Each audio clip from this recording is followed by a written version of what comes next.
Everybody, welcome back to another episode of FSi DFS Fantasy Baseball Picks. I'm our Smegler 31, 12 game slate for Tuesday. Remarkably, no weather conditions. I'm going to try and make this a quick video just because I don't want to bog you down with 24 teams playing. There's like so many different ways to go. So I want to try to give you some highlights of the slate and not like do a 40-minute video, just like blowing your mind with so many things. So good news is we're super close. I think we're within 30 subscribers of hitting 5K. So thank you for all of you who have watched and subscribed already. And just remember, if you want to check out our X, formerly Twitter page for details, if you are a subscriber or if you become a new subscriber, all we need is a screenshot. Email it to promos@fsidfs.com, and we will send you a free coupon for a free VIP week of our services. So, pretty cool reward. We wanted to reward our everybody who's helped us get close to 5,000 and the ones that come on board to put us over the edge. So, first game we have Marlins and New York. Jesus Luzardo and McGill. Luzardo struggles last time out. It should be okay. It's a pitcher's ballpark here. 73 degrees, so it's not like blazing hot. A little bit of wind, but nothing too significant. Uh, the Mets are usually good against lefties. So, Alonso, Lindor, JD Martinez, Vientos, I can definitely see playing some Met right-handed bats against him. But yeah, I think Luzardo is going to be in play in the medium range here. And McGill is probably the best cheap pitcher under 8K on the board. Has strikeouts.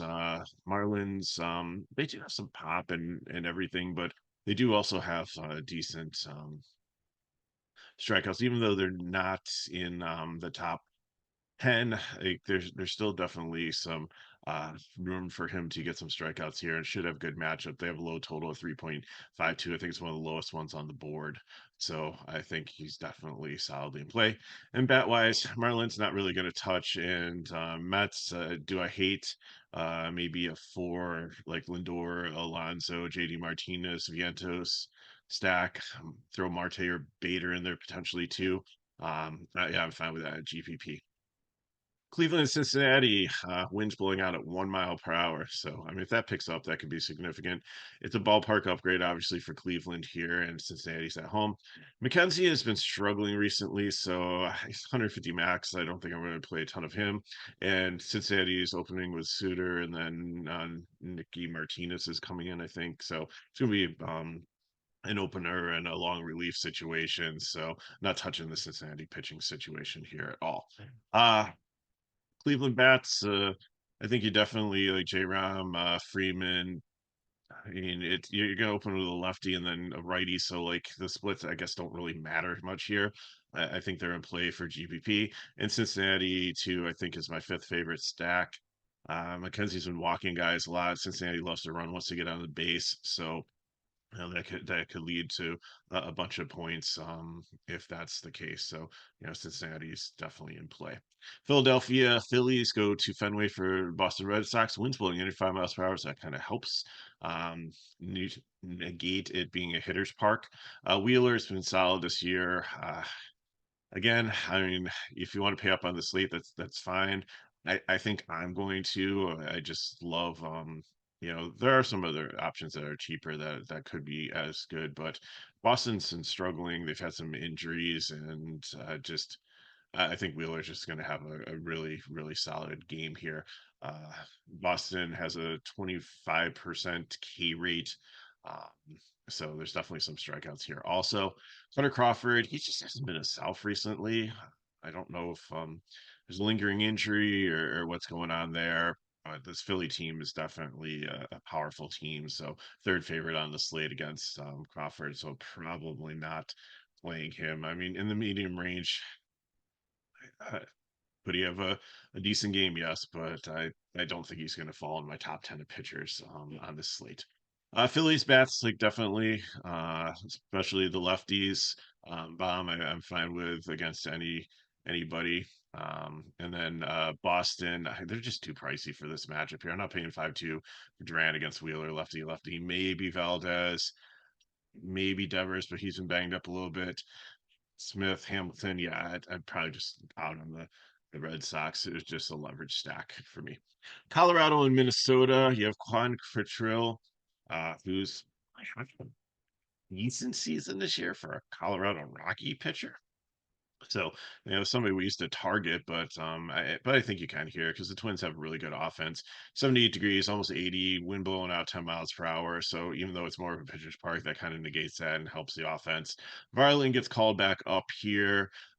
Colorado actually had a decent game last night, but then they might have lost Diaz, the catcher, to an injury now. So it's just like I this team is just um almost turning into the Angels, but they're not producing with the guys that they bring up like the Angels are. So when you still have Blackman, Tovar, and McMahon, that's about it. So if you want to target Varland, who has like a 90 ERA, that's fine. If you can find two other friends to go along with Blackman, Tovar, and McMahon, then good for you. Probably make a decent GPP. I'm not playing them in cash.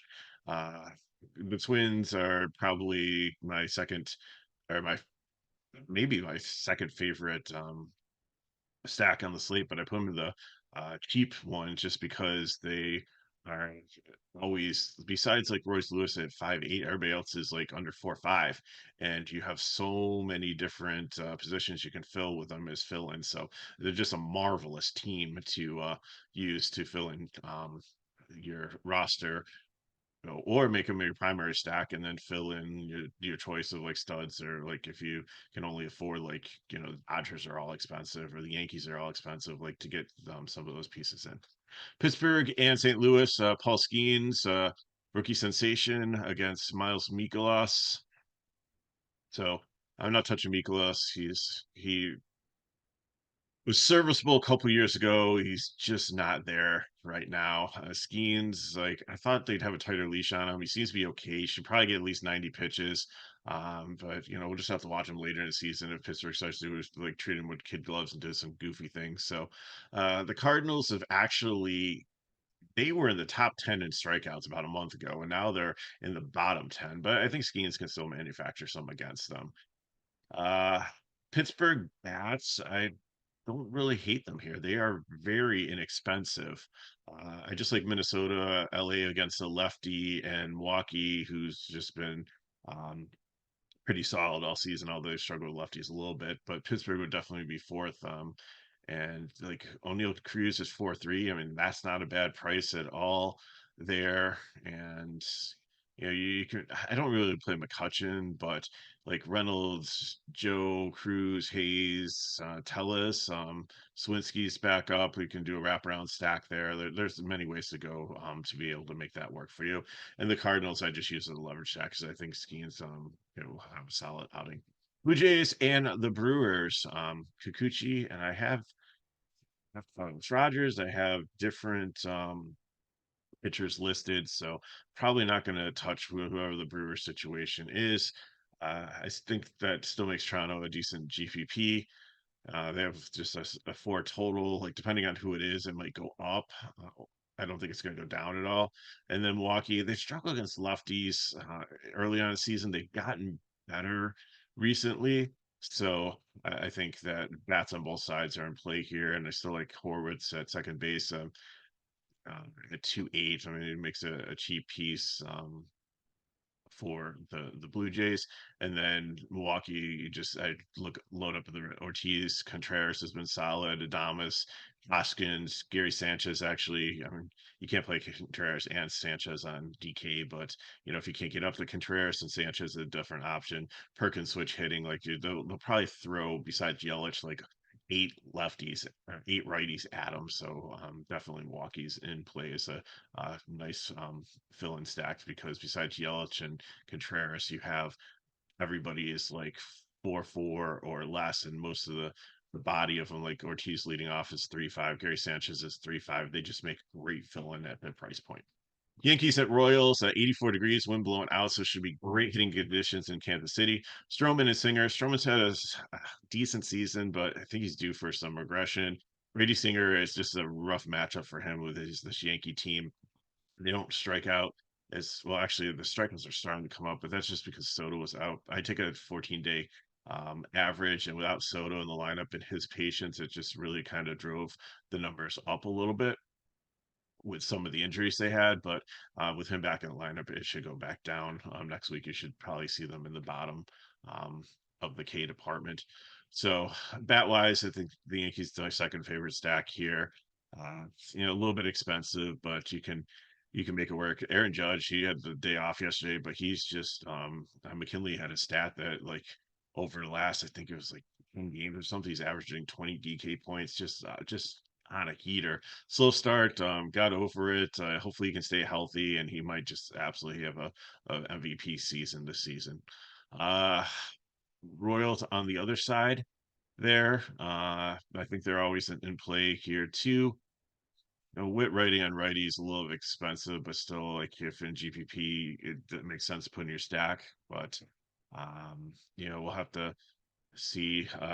Renfro got hurt last night, so Adam Frazier will probably come in and maybe play the outfield.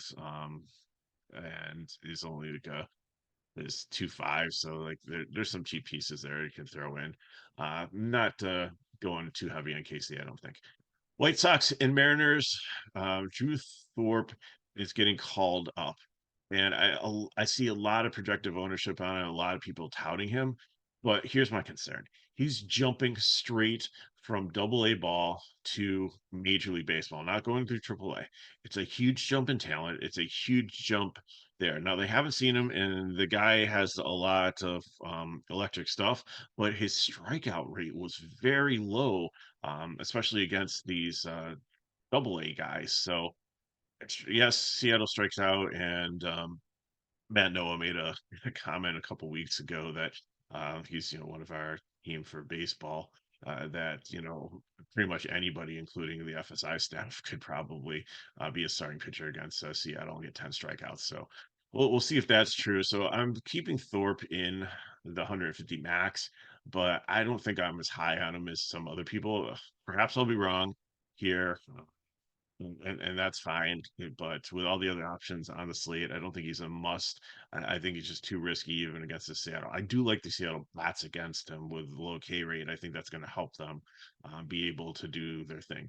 Wu on the other side, I think is probably a great option on the slate too against a White Sox team that is just struggled this season. They only have a 2.75 total. If that tells you anything. So I just feel bad. They're World Series contenders. About 2 years ago, we were talking about them, and then now they're, it's just they've had injuries and stuff, but they just need to do something to start over again. I think with this team. So not playing White Sox, there's be leverage stack. Seattle really like a fourth favorite stack on the slate. Playing Wu, not playing Thorpe. Angels and Diamondbacks, Jose Suarez and Jordan Montgomery. Montgomery struggled this season, and the Angels have been absolutely. Angels and A's do really well against left-handed pitching, but are abysmal against right-handed pitching. So, I mean, this is definitely a matchup where I'd like to see them. Suarez on the other side is, I just saw him like get beat up by Oakland last year with strong right-handed bats, and yeah, I just can't do either one of these pitchers. But I love both offenses. So Angels definitely the righties. Stefanik might lead off, and it's only like 2K at minimum price. Like lock me in for that. That is great. Renfroe, Ward, Pilar, Hopi, Adele. I just. Even Cole Tucker, if you're doing a wraparound here, is cheap at 2.4. If he cracks the lineup, there's so many nice pieces here. I really love this matchup. I play the Angels every single day, and this just makes me more excited to wake up this morning and say, like, I can really play the Angels today because it even more makes sense. It's not a contrarian thing. It's actually something that should produce a lot. And a game stack here wouldn't be bad either because Arizona is my favorite team on the slate here with righties against Suarez. They'll probably go all righties besides Carroll, who will probably hit down in the bottom lineup. So Marte, Moreno, Gurriel, Walker, Grichuk, Suarez, load them all up. Even believe Alexander started out hot, blazing earlier in the season, and now he's like kind of cooled off a little bit. But I think there's the talent still there. And then Perdomo also, is in play if you want to do a little wraparound thing, make your stack a little bit different than everybody that's just going like 1 through 5 or a combination of 5 batters 1 through 6. Oakland and San Diego, JP Sears and Randy Vasquez, out of both pitchers here. Vasquez maybe in the cheap range if you need a punt, but Oakland, if he was a lefty, I'd say no, but I think Oakland has the number one strikeout rate at 26.6, even higher against right-handed, almost up to 30%. So there should be some strikeouts there. I don't know how deep Vasquez is going to go into the game, but he should be able to get at least double-digit DK points there, maybe something like 12 to 15. So at 5.6, I mean, that would be great if that happens. Even 10 at 5.6 wouldn't be bad. Uh, and Sears we're not doing. So Oakland bats would just be 150 max. But if you want to take some shots, with the lefties like Soderstrom or Bidet or Toro switch hitter, I'm okay with it. And then the Padres are definitely uh, up there in the top, probably 10 for bats here. Uh, no, I don't really play Perez. He's just like a contact hitter, but Tatis has been super hot. Profar's been doing well. Machado's back. I'll have to see how he's doing. Cronenworth left hand fine with two, and Kim even has still some flashes every so often. So there's definitely some Padres in play. Houston Astros and San Francisco Giants. Houston has just really started to drop. Their strikeout rate is still in the top 10, but it's not like the elite like it used to be. So I don't really think I want to play Jordan Hicks, but I think he's still in play.